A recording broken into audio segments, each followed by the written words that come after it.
આજનો વિષય એવો છે કે અમે કહીએ એની કરતાં આપ સૌ એના વધારે સારા સાક્ષી છો.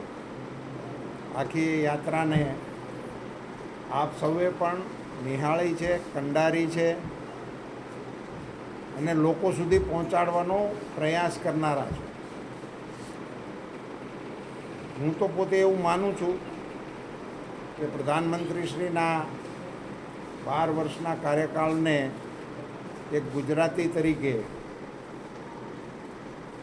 વિશ્વના એકમાત્ર રાજકીય નેતા જેવો 26 વર્ષથી સ્ટેટ હેડ તરીકે જવાબદારી સંભાળી રહ્યા હોય, આવી વિશ્વના કોઈ રાજપુરુષને આવી સિદ્ધિ પ્રાપ્ત થઈ નથી.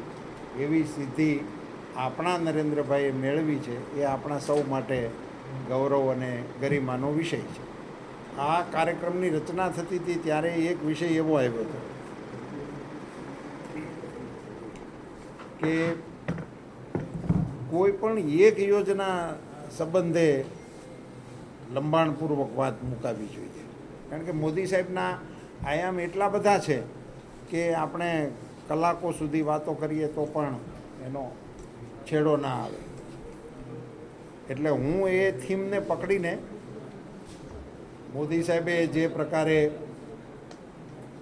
સબકા સાથ, સબકા વિકાસ, સબકા વિશ્વાસ, સબકા પ્રયાસ એ થિયરીને અમલમાં મૂકી અને સરકાર ગરીબોને સમર્પિત છે, સરકાર વંચિતોને સમર્પિત છે, સરકાર ખેડૂતોને સમર્પિત છે, સરકાર યુવાનોને સમર્પિત છે અને લોકતંત્રની અંદર દ્રઢ શ્રદ્ધા સાથે એમણે કાર્યભાર સંભાળ્યો.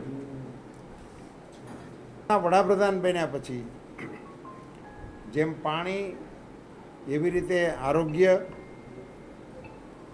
એવી રીતે ઇન્ફ્રાસ્ટ્રક્ચર, આ 2-3 ચીજો એવી છે કે જેણે રાષ્ટ્રના લોકોના જીવનમાં પણ પરિવર્તન લાવવાનું કામ કર્યું છે અને જન સુખાકારીની દિશામાં ખૂબ મોટા પ્રયાસો થયા.